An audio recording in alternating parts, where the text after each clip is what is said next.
यजुर्वेद ने इस बात का आह्वान हमारे लिए सदैव किया कि वयम राष्ट्रे जागृयाम प्रोहिता, यानी राष्ट्र की उन्नति प्रत्येक नागरिक का दायित्व है। वेद हमें प्रेरणा, हमारे सबसे प्राचीन ग्रंथ, हमारे ऋषि मुनियों की आध्यात्मिक साधना से प्राप्त जो तत्व ज्ञान इन पवित्र ग्रंथों में निहित है, वह हमें किस प्रकार की प्रेरणा दे रहा है। लेकिन जिन लोगों को भारत के अतीत की जानकारी नहीं, वे भारत को एक राष्ट्र मानने से ही इनकार करते रहे। वे भारत के बारे में आज भी किस प्रकार की टिप्पणियां करते हैं। देश के कुछ चुनिंदा उच्च शिक्षण संस्थानों में लगने वाले नारे इस बात के बारे में निरंतर हम सबको कचोटते हैं। इस बारे में हम सबका ध्यान आकर्षित करते हैं और हम सबको सचेत भी करते हैं कि इस देश के खिलाफ षड्यंत्र करने के अड्डे कहां पर हैं। भारत के इस संसाधनों से पलने वाले लोग और भारत के खिलाफ ही षड्यंत्र करके भारत को आतंकवाद, नक्सलवाद और उग्रवाद की आग में झोंकने का कार्य किस रूप में कर रहे हैं, आपने देखा होगा उनके वक्तव्यों में भी। और साथ ही साथ आपने देखा होगा कि वेद हमें किस प्रकार की प्रेरणा दे रहा है। और साथ साथ अगर आज से 2,500 से 3,000 वर्ष पूर्व पुराणों में हम जाएं, तो पुराण भी हमें भारत की सीमाओं के बारे में स्पष्ट उसका एक चित्र हम सबके सामने प्रस्तुत करते हैं। मैं देख रहा था विष्णु पुराण की एक श्लोक को मैं देख रहा था और उन्होंने भारत की सीमा का उल्लेख किस रूप में किया। विष्णु पुराण कहता है, उत्तरम यत् समुद्रस्य हिमाद्रेस्यैव दक्षिणम वर्षम तद भारतम नाम भारती यत्र संतति। यानी 2,500 वर्ष पहले हमारा पुराण आज के इस भारत के बारे में यह स्पष्ट रूप से बोल देता है। यानी हिमालय से दक्षिण और समुद्र से उत्तर जो यह देवताओं के द्वारा निर्मित ये भूभाग है, यह भारत है और इसकी संतति ही भारतीय कहलाती है। ये भारतीयता का एहसास कराने वाला आज से 2,500 से 3,000 वर्ष पुराना श्लोक उन लोगों की आंखों को खोलने वाला होना चाहिए जो लोग हमें आज भी ये बताने का प्रयास करते हैं कि हम अभी तो राष्ट्र बनने की प्रक्रिया में हैं। मुझे याद है मैंने एक बहुत पहले केरल के एक पूर्व साम्यवादी मुख्यमंत्री श्री अच्युत मेनन की एक मलयालम पुस्तिका में उनके एक आलेख को पढ़ने का मुझे अवसर प्राप्त हुआ था। उन्होंने 80 के दशक में एक आर्टिकल लिखा था और उन्होंने बहुत स्पष्ट रूप से लिखा था। उन्होंने कहा था कि जब इस देश के अंदर कम्युनिस्ट पार्टी की स्थापना हो रही थी, उस समय देश के अंदर राजनीतिक एकता के अभाव में हम लोग ये मानते थे कि भारत एक राष्ट्र नहीं, ये बहुराष्ट्रीयताओं का समूह है। लेकिन जब मुझे इसकी तह में जाने का अवसर प्राप्त हुआ, उसकी गहराइयों में मैं गया और मैंने पाया कि वास्तव में हम जिसे भाषा कहते हैं, हम जिसे अलग अलग भाषाभाषी कहते हैं, या जो हम राजनीतिक रूप से भले ही मतभेद रखते हो, ये वास्तविकता नहीं है। उत्तर हो या दक्षिण, पूरब हो या पश्चिम, पूरे देश की भाव और भावनाएं एक जैसी हैं। और ये मेरे दिमाग में तब आती हैं जब मैं देखता हूं कि केरल से ही निकला हुआ एक सन्यासी आदि शंकराचार्य के रूप में देश के 4 कोनों में 4 पीठों की स्थापना करके भारत की एकात्मता का संदेश देकर के चला जाता है। अगर भारत एक राष्ट्र नहीं होता तो केरल से निकला हुआ एक सन्यासी भारत के 4 कोनों में 4 पीठों की स्थापना कभी नहीं कर पाता।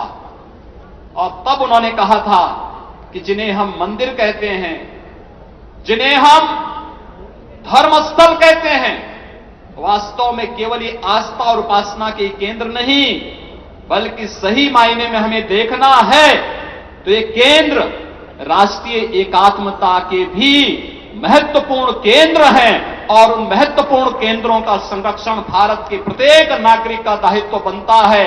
ये केरल के एक साम्यवादी पूर्व मुख्यमंत्री के इन शब्दों को काश उसी विचारधारा से अनुप्रेरित लोग देश के उच्चतर शिक्षण संस्थानों के वातावरण को प्रदूषित करने से कुछ भी प्रेरणा लिए होते तो संभवतः भारत को टुकड़े टुकड़े में बांटने की उनकी कुत्सित मंशाओं में विराम लगा होता।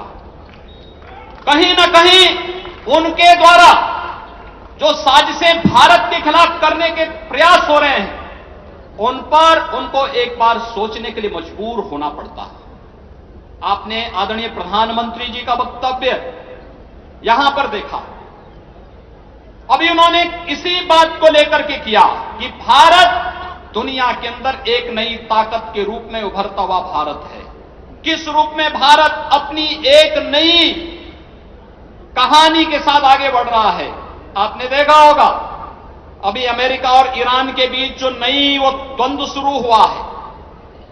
आज इससे पहले क्या बात उठती थी, दुनिया के अंदर कहीं दो देशों के बीच में युद्ध होता था, तनाव होता था, तो कहा जाता था कि अमेरिका या रूस उसमें मध्यस्थता करेगा।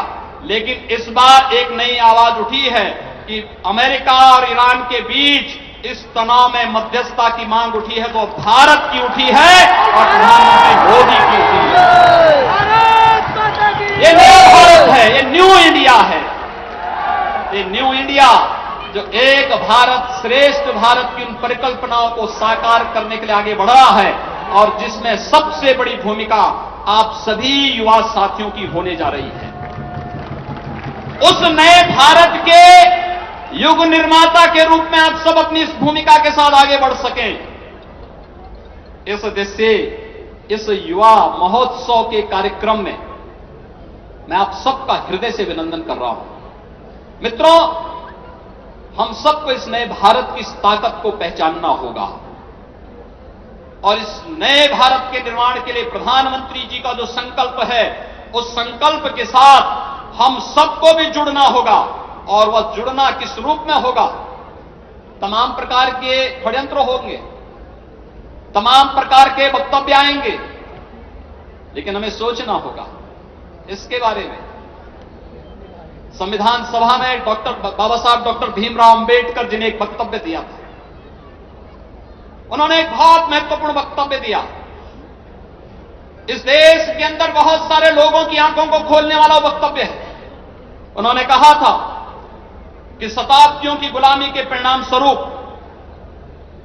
हमने कुछ एक विकृतियां, ऊंच नीच, अस्पृश्यता, आर्थिक विषमता आदि की इन समस्याओं को उत्पन्न होते हुए देखा है, परंतु इसे अपना हथियार बना करके कोई विदेशी हमारे सत्य को चुनौती दे, ये हमें कदापि स्वीकार्य नहीं।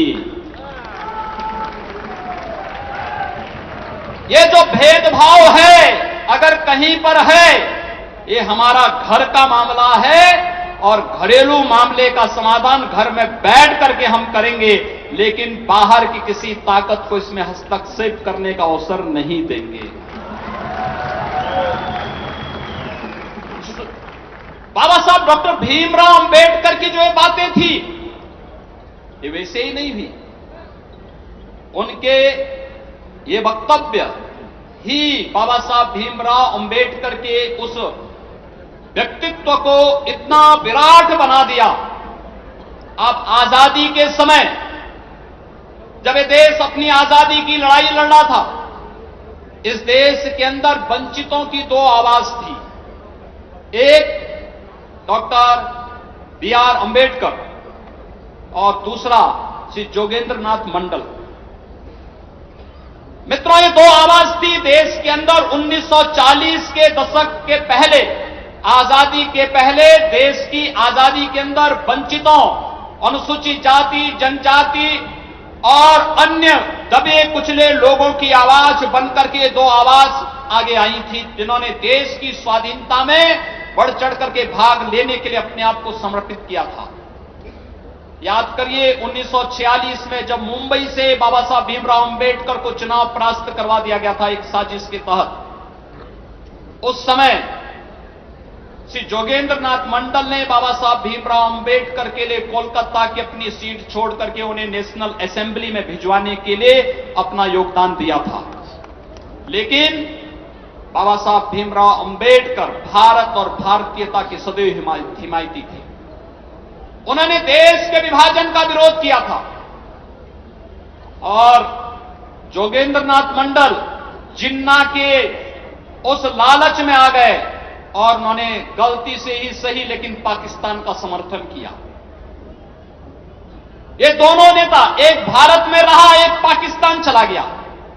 बाबा साहब भीमराव अंबेडकर को स्वतंत्र भारत में भारत के कानून मंत्री बनने का अवसर प्राप्त हुआ और जोगेंद्र नाथ मंडल को पाकिस्तान का कानून मंत्री बनने का अवसर प्राप्त हुआ। पाकिस्तान के अंदर वहां के अल्पसंख्यकों के साथ जिस प्रकार का निर्मम और बर्बर अत्याचार होता है, और जब कानून मंत्री के रूप में उन्हें संरक्षण देने में जोगेंद्र नाथ मंडल विफल रहे, तो 1950 में उन्होंने अपना इस्तीफा दिया और वापस भारत के अंदर एक शरणार्थी का जीवन यापन करने के लिए उन्हें मजबूर होना पड़ा। 1964-65 में कोलकाता में एक गुमनाम मौत मरे। जोगेंद्र नाथ मंडल का नाम कोई नहीं जानता, लेकिन बाबा साहब भीमराव अंबेडकर भारत रत्न हो गए। भारत के बच्चे बच्चे की जवान में है, भारत के संविधान के शिल्पी बन गए। और बाबा साहब भीमराव अंबेडकर से जुड़े हुए पंच तीर्थों को भारत के यशस्वी प्रधानमंत्री नरेंद्र मोदी उन्हें पंच तीर्थ के रूप में परिवर्तित करके भारत के आम जनमानस को, वंचितों और दलितों के लिए, दुनिया के पीड़ित मानवता के लिए एक आशा के एक नए केंद्र के रूप में विकसित करके उनके सामने एक नए तीर्थ के रूप में उन्हें विकसित करके दे दिया है। यही अंतर होता है। और इसी बात को लेकर के महर्षि अरविंद ने कहा था, उन्होंने कहा था इस युग का सबसे बड़ा पाप है अपने राष्ट्र के साथ धोखा। राष्ट्र के विभाजन की मांग करना, राष्ट्र के टुकड़े टुकड़े करने की कुत्सित चेष्टा के साथ प्रत्यक्ष और प्रत्यक्ष रूप से शामिल होना, ये देश के साथ सबसे बड़ी गद्दारी है और अपने जीवन के साथ सबसे बड़ा पाप है।